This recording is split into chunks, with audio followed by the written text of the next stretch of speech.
The dust of the Wyoming Territory settled over the moonlit horizon as Virginia Blackwood ran for her life through a field of prairie grass. The year was 1873, and at 22 years of age, she had finally gathered enough courage to flee the tyranny of her uncle's household. Her heart hammered against her ribs, breath coming in short gasps as she clutched a small bag containing her few possessions. Behind her, she could hear the angry shouts of her pursuers, her uncle's men determined to drag her back to a life of servitude and abuse. Virginia had been orphaned at 16 when a fever took both her parents within a week of each other. With nowhere else to go, she had moved in with her father's brother, a man whose resentment toward his late sibling manifested in cruelty toward his niece. For 6 years, she had endured, saving every penny she could, waiting for the opportunity to escape. The opportunity had finally presented itself when her uncle left for a 3-day business trip to Cheyenne. Virginia had slipped away in the dead of night, but her absence was discovered sooner than expected. Now, exhausted and with nowhere to hide in the open plains, she knew her freedom would be short-lived. The lights of a distant ranch house flickered through the darkness, offering a beacon of hope. Virginia ran faster, ignoring the stitch in her side and the pain in her bleeding feet. She had lost a boot in the creek she'd crossed to try to throw off her pursuers, but it hadn't worked. They were gaining on her. As she approached the property, she could make out a modest but well-kept ranch house, a large barn and several corrals. A man emerged from the barn, lantern in hand, alerted by the commotion.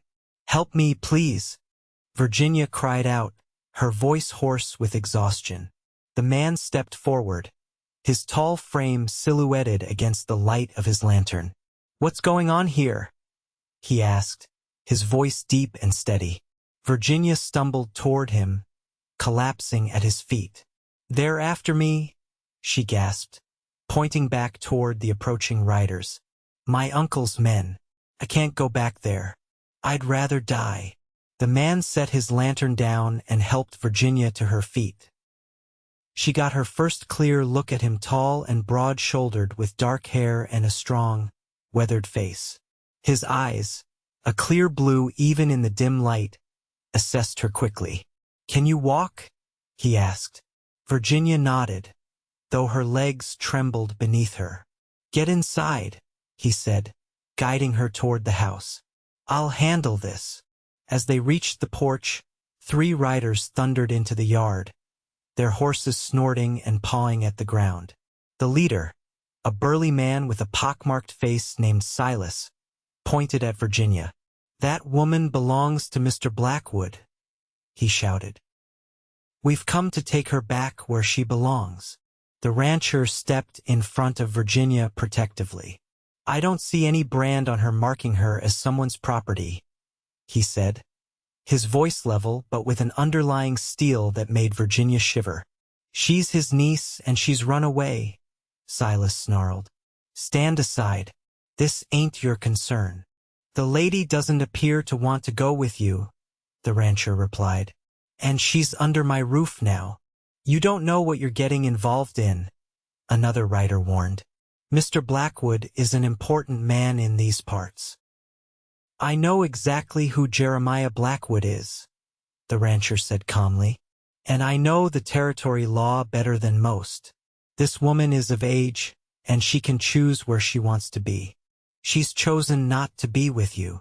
Silas's hand drifted toward his holstered pistol. "We're not leaving without her." The rancher's stance shifted slightly, and Virginia noticed for the first time that his right hand rested near his own weapon. "I think you are," he said, "unless you want to explain to the territorial marshal why you were trespassing on my property and threatening an innocent woman." For a tense moment, nobody moved.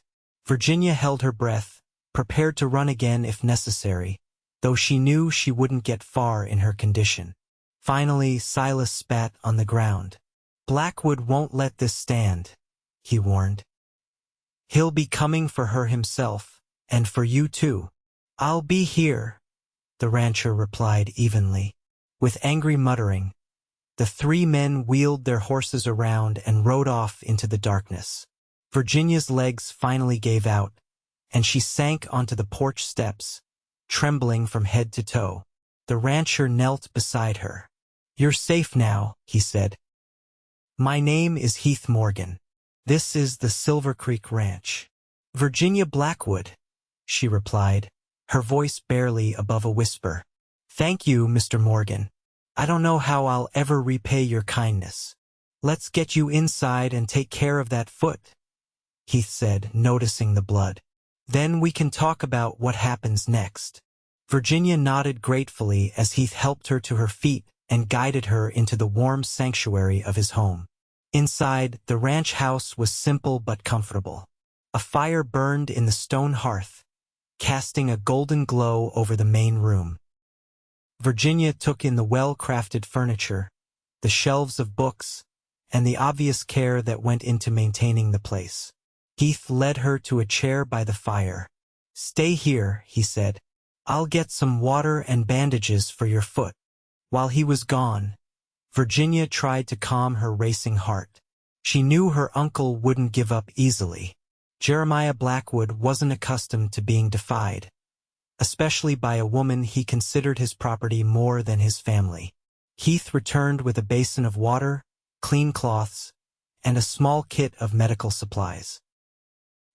He knelt before her and gently lifted her injured foot to examine it. "This might sting a bit," he warned as he began to clean the cuts. Virginia bit her lip but made no sound as he worked. His hands were calloused but surprisingly gentle. "You're good at this," she observed, trying to distract herself from the pain. "Had plenty of practice," Heath replied. "Ranch work comes with its share of injuries. Though I usually tend to cowboys and livestock, not young ladies running through the prairie at night." His attempt at humor brought a small smile to Virginia's face.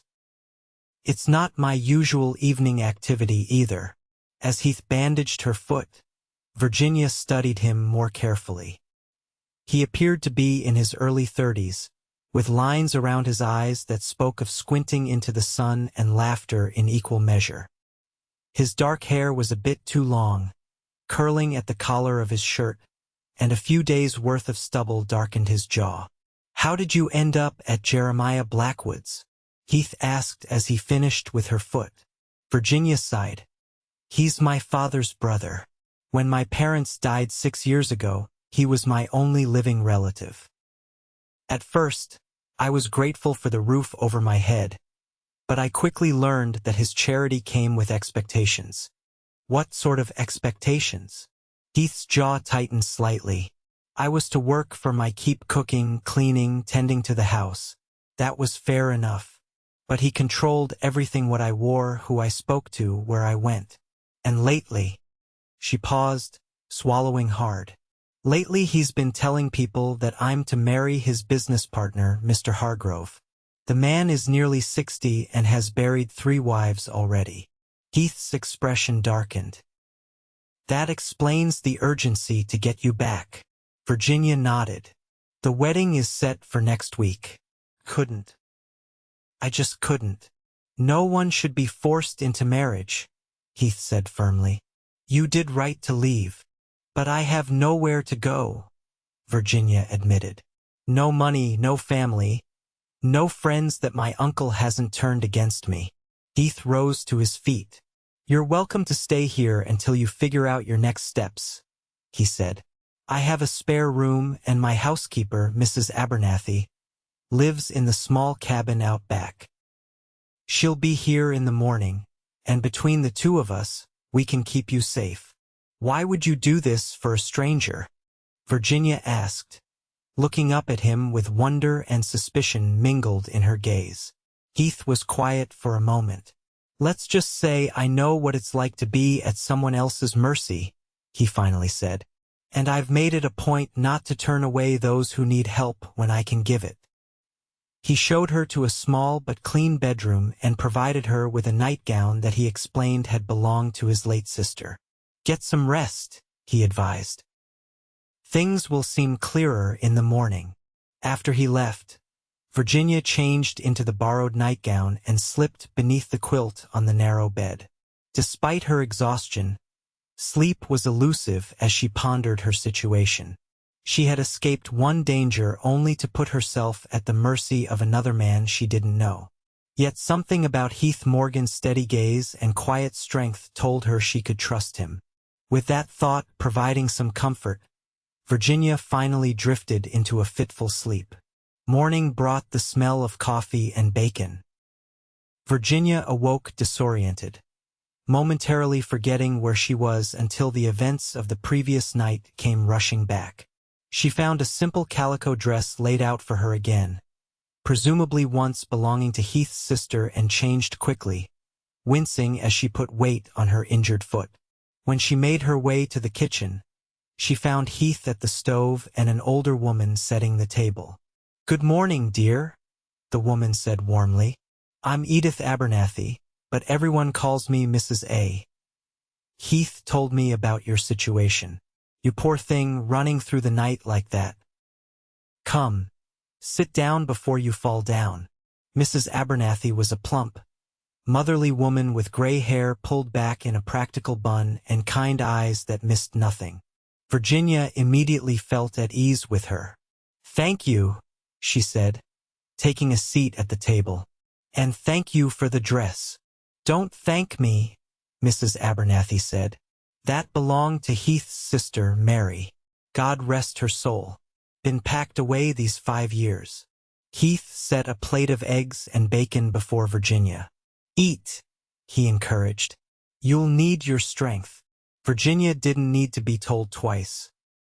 She realized she hadn't eaten since yesterday morning, and the simple fare tasted better than any fancy meal she'd ever had at her uncle's house.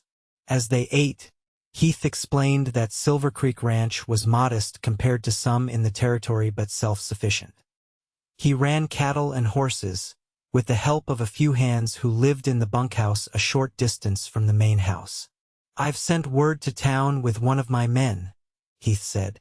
"Ask the sheriff to ride out when he can. Blackwood will be coming, and I want the law on our side when he does." Virginia's appetite suddenly vanished.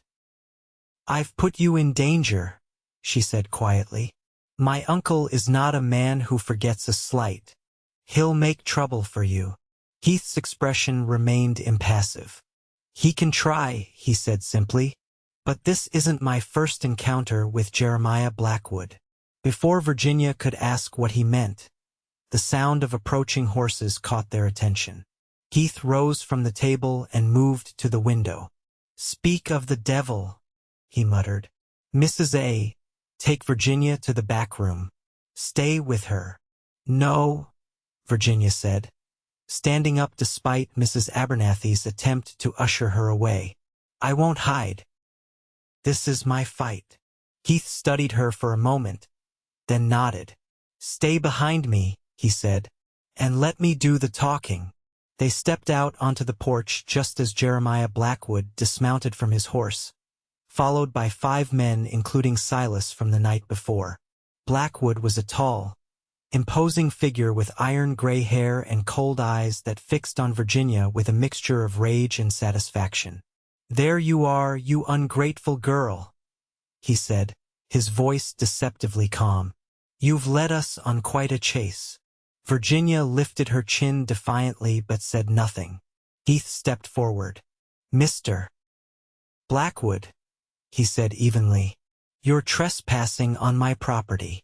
Blackwood's gaze shifted to Heath, recognition dawning in his eyes.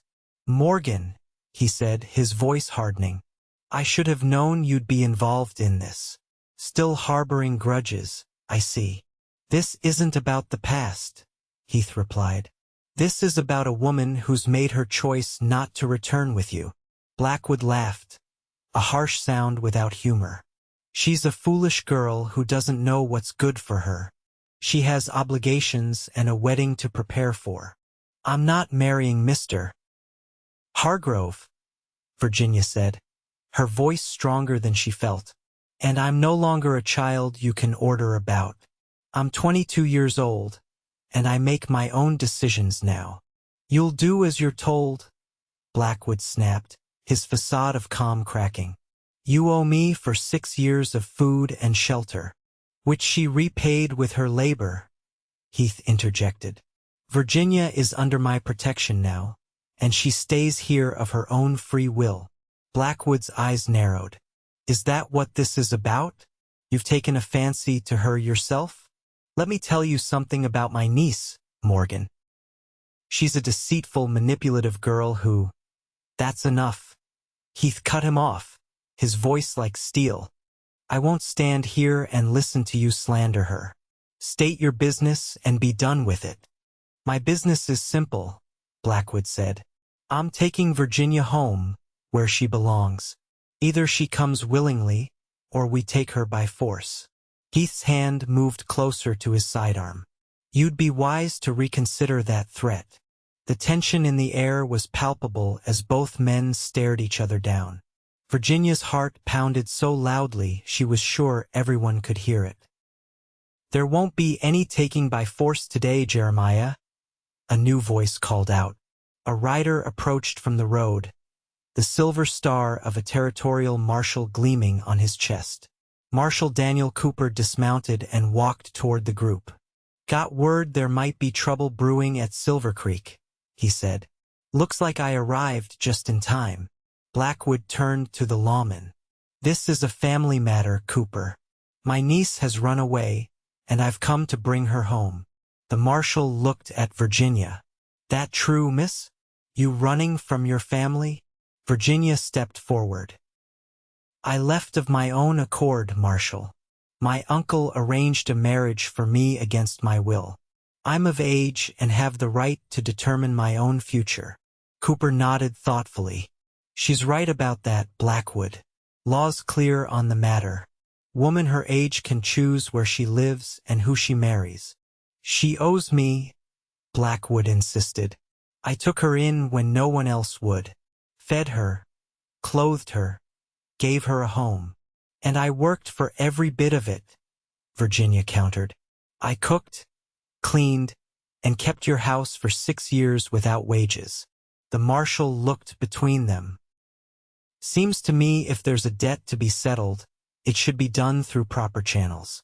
Not by forcing the lady to go anywhere against her will. Blackwood's face flushed with anger. This isn't over, he warned, his gaze shifting between Virginia and Heath. Not by a long shot. For today it is, Marshal Cooper said firmly. I suggest you and your men return to your ranch, Mr. Blackwood. If you have a legitimate grievance, bring it to my office in town. For a moment, it seemed Blackwood might defy even the marshal's authority, but finally he turned back to his horse. You've made an enemy today, Morgan, he said over his shoulder. And you, Virginia, you'll regret this decision. As Blackwood and his men rode away, Virginia's legs threatened to give out beneath her. Heath's steady hand at her elbow kept her upright. Thank you, Marshal, Heath said, extending his hand to Cooper. The lawman shook it firmly. Glad I got your message in time, he said. Though I suspect you'd have handled it even if I hadn't shown up. Heath's expression remained serious. Better to have the law present. Blackwood has friends in high places. Cooper nodded. That he does. Miss Blackwood, you're welcome to file a formal complaint about the forced marriage if you wish. Virginia considered this. Would it do any good? Might not, given your uncle's connections, Cooper admitted. But it would create an official record of your situation. I'll think about it, Virginia said. After the marshal departed with a promise to check back in a few days, Heath guided Virginia back inside where Mrs. Abernathy fussed over her and insisted she sit down with a cup of tea. You stood up to him, Heath observed, a note of admiration in his voice. Not many do. Virginia's hands trembled slightly around her teacup. I was terrified, she admitted, but I couldn't let him see that. He feeds on fear. You mentioned you've encountered my uncle before, Virginia said after taking a sip of tea. May I ask what happened between you? Heath's expression darkened. and for a moment Virginia thought he wouldn't answer. Then he sighed and sat down across from her. "It was 5 years ago," he began. "My sister Mary was working as a seamstress in town. Blackwood took an interest in her, but Mary wanted nothing to do with him. She was engaged to a young rancher named Thomas." Heath paused, his jaw tight with old anger. "Blackwood doesn't take rejection well. He used his influence to have Thomas's land seized over a disputed tax matter. Then he offered to help if Mary would break her engagement and consider his suit instead." "That sounds like my uncle," Virginia said bitterly. Heath nodded. "Mary refused. She and Thomas decided to leave the territory, head to California for a fresh start. On the night they planned to leave, their wagon overturned crossing Miller's Creek. Thomas died instantly. Mary was pulled from the water but caught pneumonia. She didn't survive." "I'm so sorry," Virginia whispered, reaching across the table to touch his hand. "Never could prove Blackwood had anything to do with the accident," Heath continued. "But a witness reported seeing men tampering with the wagon earlier that day. Men who worked for your uncle." Virginia felt sick. "I had no idea," she said. "I knew he was cruel, but I never imagined." "It's not your burden to bear," Heath said firmly. "You're not responsible for his actions." "But I understand now why you helped me," Virginia said. "It wasn't just kindness, it was a chance to strike back at him." Heath looked at her steadily. "I won't deny there was satisfaction in denying him something he wanted," he admitted. "But that's not why I stepped in. I helped you because it was the right thing to do. Because no one helped Mary when she needed it most." The honesty in his words touched Virginia deeply. For the first time in years, she felt truly seen, not as a possession or a burden, but as a person deserving of respect and protection. "What happens now?" she asked softly. "That depends on what you want," Heath replied. "You're welcome to stay here as long as you need. Mrs. Abernathy could use help with the household, if you're willing to earn your keep. Or I can arrange transportation to Denver or beyond, if you'd prefer a fresh start somewhere else." Virginia considered her options. The prospect of traveling alone to a strange city was daunting, yet remaining here meant putting Heath at risk of her uncle's vengeance.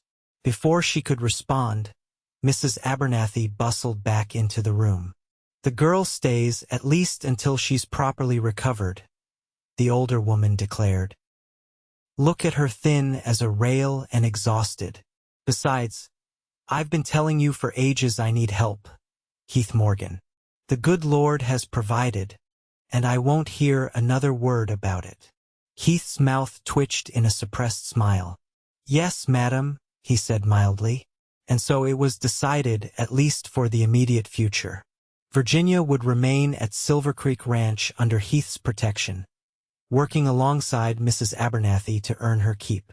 The arrangement was meant to be temporary, but as the days passed, Virginia found herself hoping it might become something more permanent. The next few weeks fell into a comfortable routine. Virginia's foot healed, and she threw herself into household tasks with enthusiasm. After years of being criticized for her every effort by her uncle and his housekeeper, Mrs. Abernathy's patient guidance and warm praise were balm to her wounded spirit. Heath was often out working the ranch from dawn until dusk, but they shared meals together, and Virginia found herself looking forward to those times more than she cared to admit.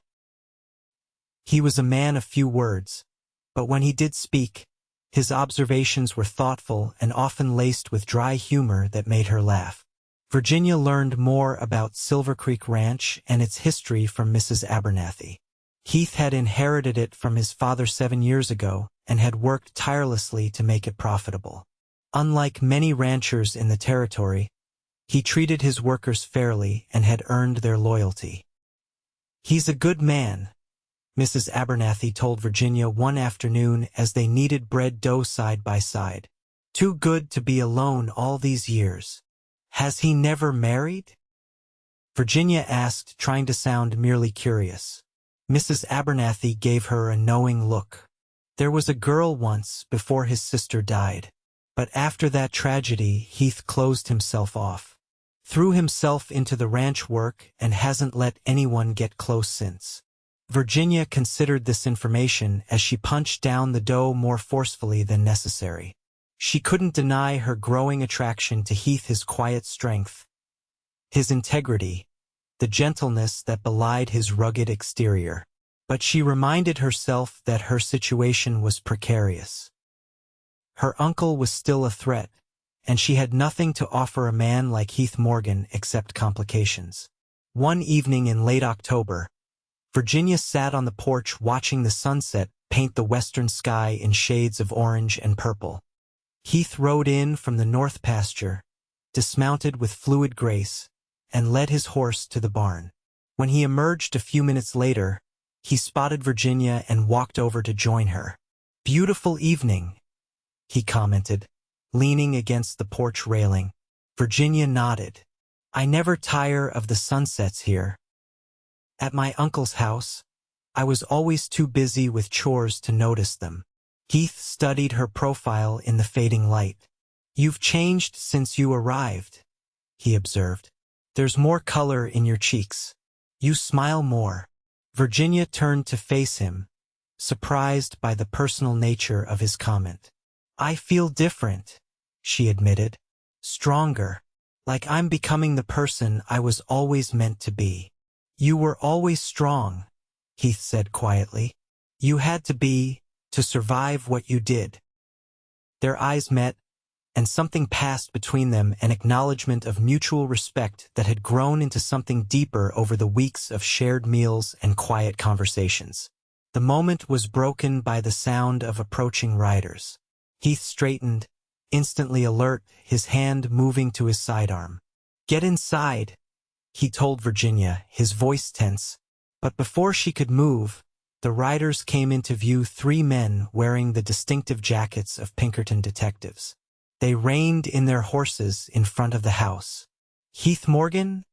the lead man called out. "That's me," Heath replied, his stance wary. "Name's Wallace, Pinkerton Detective Agency," the man said, touching the brim of his hat. "We're looking for Virginia Blackwood." Virginia stepped forward, ignoring Heath's attempt to keep her behind him. "I'm Virginia Blackwood. What is this about?" The detective nodded respectfully. "Madam, we've been hired to locate you, but not by your uncle, if that's your concern. Our client is a law firm in Boston, Davis, Hammond, and Pierce." Virginia frowned in confusion. "I don't understand. I don't know anyone in Boston." "You're the daughter of Howard and Elizabeth Blackwood, formerly of Philadelphia?"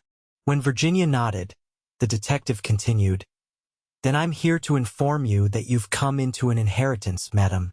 Your maternal grandmother, Mrs. Eleanor Winthrop, passed away last month." Virginia gasped. "My grandmother?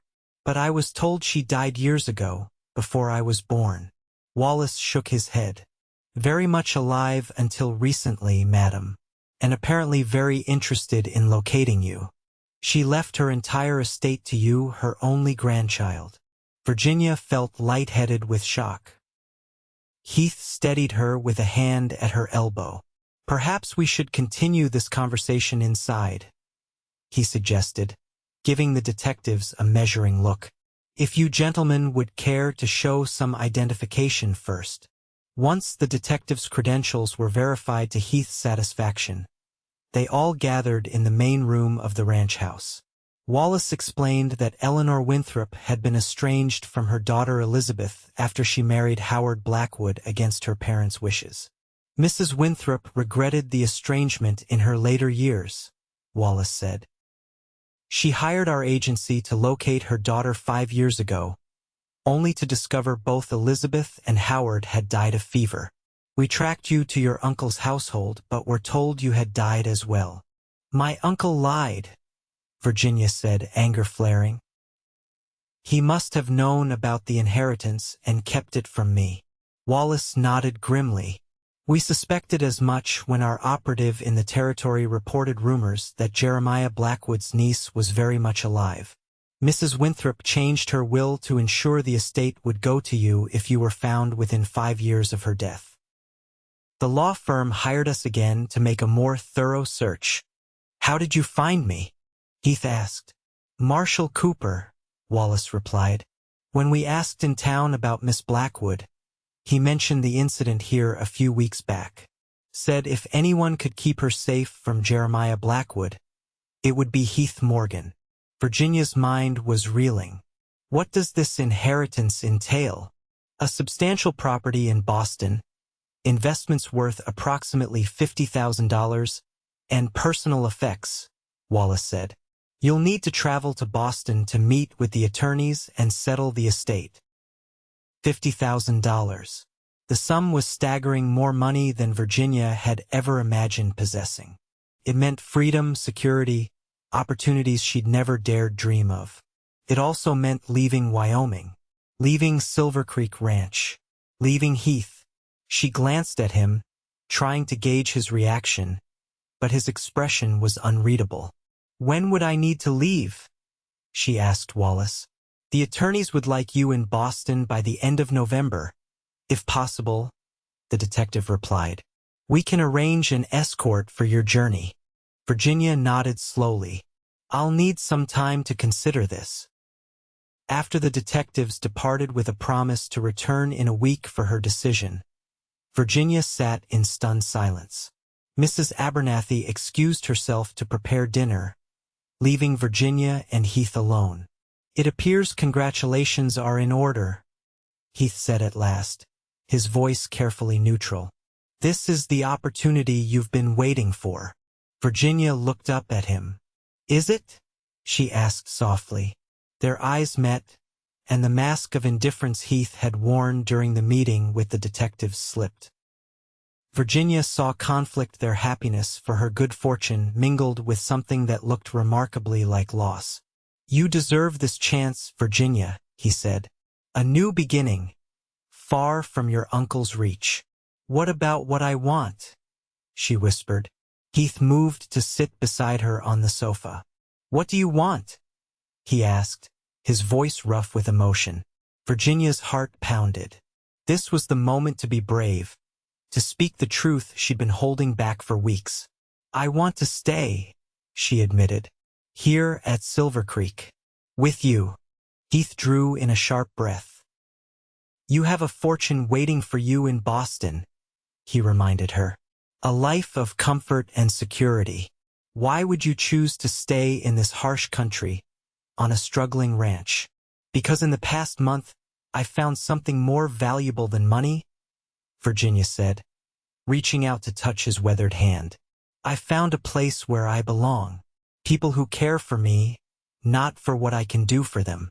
And I found you, Heath Morgan. Heath turned his hand to clasp hers. Virginia, he began, then stopped, as if uncertain how to continue. If you don't share my feelings, tell me now, Virginia said, gathering her courage. I won't hold it against you, but if there's any chance that you feel something for me beyond kindness to a woman in need. She didn't finish her sentence because Heath pulled her into his arms and kissed her with a passion that answered her question more eloquently than words ever could. When they finally parted, both breathless, Heath rested his forehead against hers. I've been fighting these feelings since the day you stood up to your uncle, he confessed. Telling myself you deserved better than a rough rancher with too many enemies and not enough to offer. Virginia placed her hand against his cheek. You offered me safety when I had nowhere else to turn. You gave me respect when I'd known only contempt. You showed me what it means to be treated with dignity. What more could any woman ask for? Heath kissed her again, more gently this time. I love you, Virginia Blackwood, he said, the words coming out in a rush as if he'd held them back too long. Stay with me, not as my housekeeper or my guest, but as my wife. Joy bloomed in Virginia's heart. Yes, she whispered against his lips. Yes, I'll stay. Yes, I'll be your wife. They were so absorbed in each other that they didn't hear Mrs. Abernathy return until she cleared her throat loudly. They sprang apart like guilty teenagers, and Virginia felt her face flush crimson. To her surprise, the older woman was beaming. "Well, it's about time," she declared. "I was beginning to think I'd need to lock you two in the root cellar together to make you see what was right in front of your noses." Heath laughed, the sound rich and carefree in a way Virginia had never heard before. "Mrs. A., Virginia has agreed to become my wife." "Best news I've heard in years," Mrs. Abernathy said, wiping suspiciously moist eyes. "Now, come to dinner before it gets cold. We have a wedding to plan." Over the next few days, Virginia and Heath discussed their future. The inheritance complicated matters but also offered new possibilities. "I won't touch a penny that belongs to you," Heath insisted when Virginia suggested investing in the ranch. "I won't have people saying I married you for your money." "It's not about the money," Virginia argued. "It's about building something together. This ranch is your dream, and now I want it to be our dream." In the end, they reached a compromise. Virginia would travel to Boston with Heath to settle her grandmother's estate. They would marry before leaving Wyoming, so there would be no question of their commitment to each other. Upon their return, they would use a portion of the inheritance to expand Silver Creek Ranch, but the bulk would remain in Virginia's name for their future children.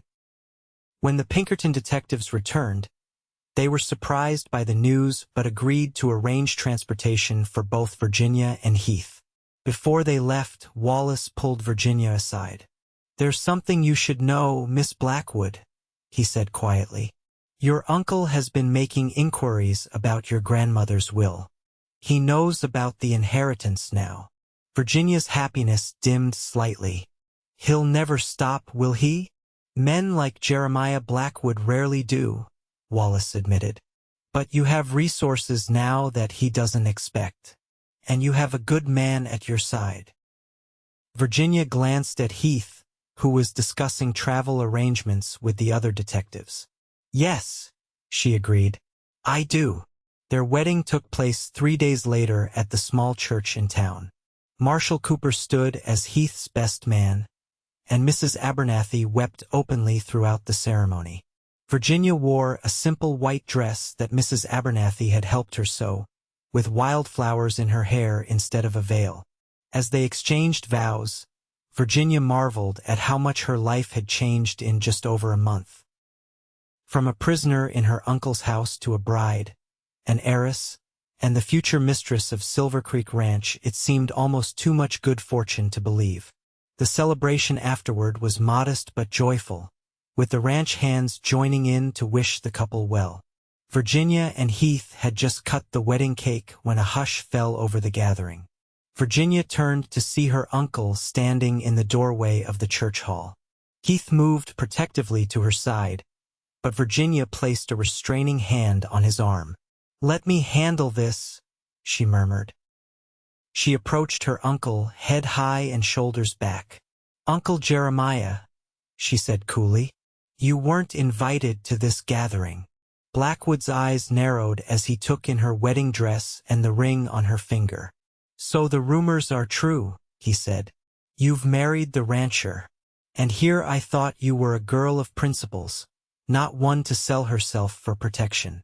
Virginia felt Heath stiffen behind her but continued before he could respond. "I married for love," she said clearly, her voice carrying through the now silent hall. "Something you wouldn't understand. But then, there's a great deal you don't understand, isn't there? Like the fact that my grandmother was alive all these years, searching for me while you told her I was dead." Blackwood's face paled slightly. "I don't know what nonsense you've been fed." "Save your lies," Virginia interrupted. "The Pinkerton detectives have uncovered everything. How you intercepted my grandmother's letters. How you concealed my existence from her agents. How you planned to marry me off to your business partner quickly before the truth could come out." Murmurs rippled through the crowd. Jeremiah Blackwood was an influential man in the territory, but not a well-loved one. Many present had suffered from his ruthless business practices or witnessed his cruelty. "You've lost, Uncle," Virginia continued, her voice steady. "I'm Mrs. Heath Morgan now, and tomorrow we leave for Boston to claim my inheritance. When we return, it will be with the resources to stand against you and any trouble you try to cause." Blackwood's face flushed with fury. "You ungrateful—" "That's enough," Marshal Cooper interjected, stepping forward. "Mr. Blackwood, I think it's time you left. This is a private celebration that you're disrupting."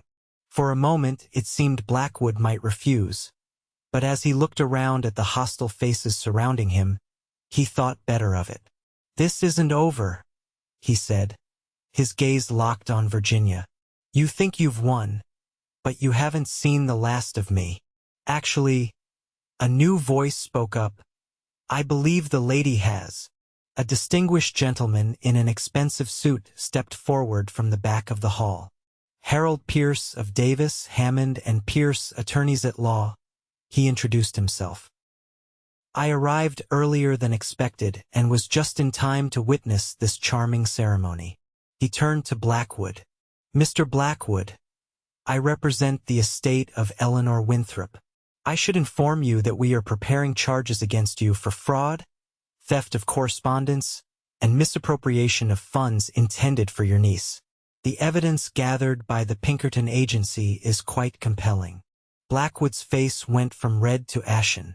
"You can't prove anything," he blustered, but his voice lacked conviction.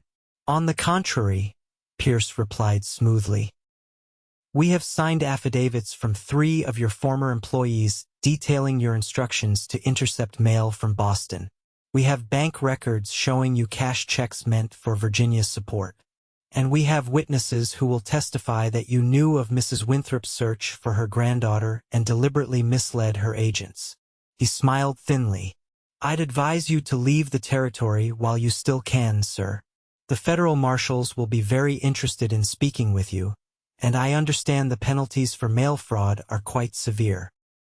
Jeremiah Blackwood looked around the room once more, his gaze lingering hatefully on Virginia and Heath. Then, without another word, he turned and stalked out.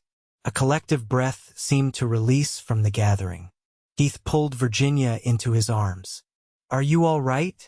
he asked softly. Virginia nodded, emotion making it difficult to speak. "It's really over, isn't it?" she whispered. "He can't hurt us anymore." Heath kissed her forehead. "It's over," he confirmed, "and our life together is just beginning." Mr. Pierce approached them with an apologetic smile. "I'm sorry to intrude on your wedding day with such business," he said, "but when I heard rumors in Cheyenne about Jeremiah Blackwood's activities, I thought it prudent to arrive ahead of schedule." "Your timing couldn't have been better," Heath said, shaking the lawyer's hand gratefully. Virginia agreed. "Thank you, Mr. Pierce. You've given us the greatest wedding gift possible, peace of mind." With the shadow of Jeremiah Blackwood lifted, the celebration resumed with even greater joy. Virginia and Heath danced together, her white dress swirling around them as he guided her across the floor with surprising grace for a man who claimed to have 2 left feet. "Happy, Mrs. Morgan?" Heath asked, his blue eyes warm with love. "Happier than I ever dreamed possible," Virginia replied, standing on tiptoe to kiss him, heedless of the good-natured cheers from the onlookers. The journey to Boston took 2 weeks by train. For Virginia, who had never traveled beyond the Wyoming territory, every mile was a new adventure. Heath watched her excitement with amusement and affection, seeing the world anew through her eyes. Boston itself was overwhelming after the open spaces of Wyoming, the crowds, the noise, the towering buildings. But Virginia adapted quickly. Her natural intelligence and the remnants of the proper upbringing her parents had given her serving her well in navigating society. The meeting with her grandmother's attorneys went smoothly. Virginia learned more about Eleanor Winthrop, a formidable woman who had built her late husband's modest success into a fortune through shrewd investments. She had never stopped regretting the rift with her daughter and had spent her final years trying to make amends by finding her granddaughter. Among her grandmother's personal effects, Virginia discovered letters her mother had written but never sent, letters expressing regret over the estrangement and hope for reconciliation. Virginia wept over them, mourning the relationship that might have been and grateful that, in death at least, mother and daughter were reunited in their love for her. The Boston society papers made much of the Western heiress and her rugged rancher husband. Virginia found herself besieged with invitations to teas, dinners, and balls. Heath endured these social obligations with good humor, though he confessed to Virginia that he felt like a bear in a china shop among the polished Bostonians. "They're the ones missing out," Virginia assured him one evening as they returned to their hotel from yet another social function. "They're so bound by their rules and expectations that they never truly live.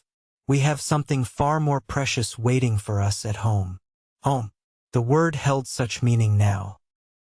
Not her uncle's house where she'd never belonged, nor her grandmother's Boston mansion which felt like a museum rather than a dwelling, but Silver Creek Ranch with its endless sky and the promise of a future built on love. They spent a month in Boston, settling the estate and making arrangements for the management of Virginia's inherited properties. When they finally boarded the train west, both sighed with relief. "No regrets?" Heath asked as the Boston skyline receded behind them. "You could have been a society queen with your inheritance." Virginia laughed and squeezed his hand. "And spend my days worrying about calling cards and proper tea service? No, thank you. I'd rather muck out stalls with you at Silver Creek than attend 1,000 Boston balls without you." The train journey back seemed faster, their eagerness to return home making the miles fly by. When they finally arrived at the small station nearest to Silver Creek, Mrs. Abernathy was waiting with the wagon, her face wreathed in smiles. "Welcome home, you two," she called out. "Everything's ready for your return." As they approached Silver Creek, Virginia gasped in surprise. The ranch house had been transformed. A fresh coat of white paint gleamed in the sunlight, and a wide veranda now wrapped around the front and one side. Flower boxes bloomed with late summer blossoms, and new curtains hung in the windows. "Mrs. A has been busy," Heath remarked, looking as surprised as Virginia felt. "Not just Mrs. A," Virginia observed as they pulled into the yard. Several of the ranch hands were putting finishing touches on a new corral, and Virginia could see that the barn had been expanded as well. "What's all this?" Heath asked as they dismounted. Hank, his foreman, approached with a grin. "Welcome home, boss. Mrs. A got word from Mr. Pierce about when you'd be returning. Said the missus had approved some improvements to the place while you were gone." Heath turned to Virginia with raised eyebrows. She blushed under his questioning gaze. "I may have sent some instructions ahead," she admitted. "I wanted to surprise you." "Consider me surprised," Heath said, looking around at the transformed ranch. "But I thought we agreed that I wouldn't invest in the ranch until we returned and discussed it properly," Virginia finished for him. "This isn't an investment, Heath. It's a gift, my contribution to our home." Heath's expression softened. He pulled her into his arms, uncaring of their audience. "Have I told you today how much I love you, Mrs. Morgan?" "Not in the last hour," Virginia teased. Mrs. Abernathy cleared her throat. "If you two lovebirds are finished, I've got dinner waiting, and there's someone else eager to see you." She gestured toward the house, where a small figure stood on the new veranda. As they drew closer, Virginia realized it was a girl of about 10 with blonde braids and a shy smile. "Who's this?" Heath asked, his voice gentle as they approached the child. "This is Hannah," Mrs. Abernathy said. "Her parents were on their way to Oregon when their wagon train was attacked. She's the only survivor. Marshall Cooper brought her here last week, knowing we have plenty of room and—" She hesitated, looking meaningfully at Virginia. "And knowing that we were hoping to start a family," Virginia finished softly, her heart going out to the solemn-eyed child. "It's just temporary," Mrs. Abernathy hastened to add, "until proper arrangements can be made. But I thought—" "Well, the house was so empty with you both gone." Heath knelt before the girl. "Hello, Hannah," he said. "I'm Heath, and this is my wife, Virginia. Welcome to Silver Creek Ranch." Hannah looked at them both with searching eyes. "Mrs. Abernathy says you have lots of horses," she said finally. "I like horses." Heath smiled. "We do indeed. Would you like to see them tomorrow?" The girl nodded, a flicker of interest brightening her solemn face. Virginia knelt beside Heath. "And perhaps you could help me in the garden," she offered. "I'm planning to plant some new flowers, and I could use a good helper." "I helped my mama with her garden," Hannah said, her voice small but steady. "Before the bad men came." Virginia's heart ached for the child's loss. "Then you'll be perfect," she said warmly. "I've never been very good at gardening. I have a lot to learn." That evening, after Hannah had been tucked into bed in the room next to theirs, Virginia and Heath sat on their new veranda, watching the stars emerge in the vast Wyoming sky. "She's a sweet child," Virginia observed, thinking of Hannah's shy smile at dinner and her careful, precise way of helping to clear the table afterward. "She is," Heath agreed. "Reminds me a bit of you, actually. Same quiet strength."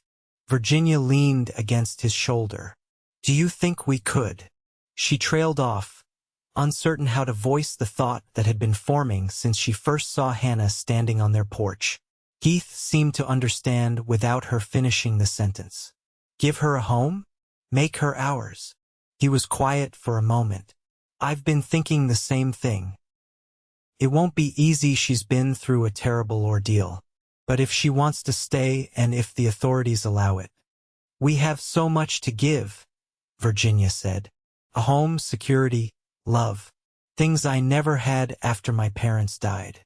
Things she's lost too soon." Heath pressed a kiss to her temple. "Then we'll speak to Marshall Cooper about making it official. Hannah Morgan has a nice ring to it, don't you think?" Virginia smiled, her heart full. "I think it sounds perfect." In the months that followed, Silver Creek Ranch flourished under Virginia and Heath's combined efforts. With a portion of Virginia's inheritance, they expanded their cattle operation and began breeding fine horses that quickly gained a reputation throughout the territory. The rest of the money was carefully invested for their future and for Hannah's education. The adoption process was completed by Christmas, and Hannah blossomed under their care.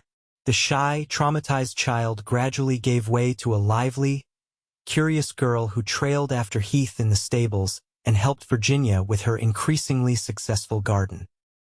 She had nightmares sometimes, waking in tears from memories of the attack that took her parents, but Virginia and Heath were always there to comfort her. As for Jeremiah Blackwood, he fled the territory ahead of the federal marshals, reportedly making his way to California. His business empire collapsed in his absence, his creditors descending like vultures once his powerful presence was removed. Virginia felt no satisfaction in his downfall, only relief that his shadow no longer darkened their lives. News came occasionally from Boston, where Mr. Pierce managed Virginia's inherited properties with careful attention. The income from these investments allowed the Morgans to improve not just their own ranch, but the surrounding community as well. Virginia established a small school on their property, open to the children of their workers and neighboring ranches, with a qualified teacher brought in from Denver. In the spring of their second year of marriage, Virginia shared joyful news with Heath they were expecting a child of their own. Hannah, now secure in her place in their family, received the news with excitement rather than jealousy. immediately declaring that she would be the best big sister in all of Wyoming territory. On a warm July evening, as Virginia sat on the veranda with her needlework, her hand resting on her growing belly, she watched Heath teaching Hannah to throw a lasso in the yard. The child's delighted laughter mingled with Heath's deeper chuckle, the sounds carrying on the summer breeze. Mrs. Abernathy settled into a chair beside her, following her gaze with a contented smile. "Who would have thought," the older woman mused, "that night you came running across our land, bleeding and terrified, that it would lead to all this?" Virginia nodded, remembering the desperate young woman she had been, with nothing but the clothes on her back and a fierce determination to be free. "I was running away that night," she said softly. "I never imagined I was actually running toward everything I ever wanted." She thought of Heath's words on the night they met, words that had changed the course of her life. "She's under my roof now." What had begun as protection had grown into something far more profound, a love that had healed them both. A family created from shared pain and hope, a home built on respect and trust. As Heath looked up and caught her eye, his smile warming her from across the yard, Virginia knew with absolute certainty that she had found where she truly belonged. Under this roof, under this vast Wyoming sky, in the circle of this good man's arms. This was home, and it always would be.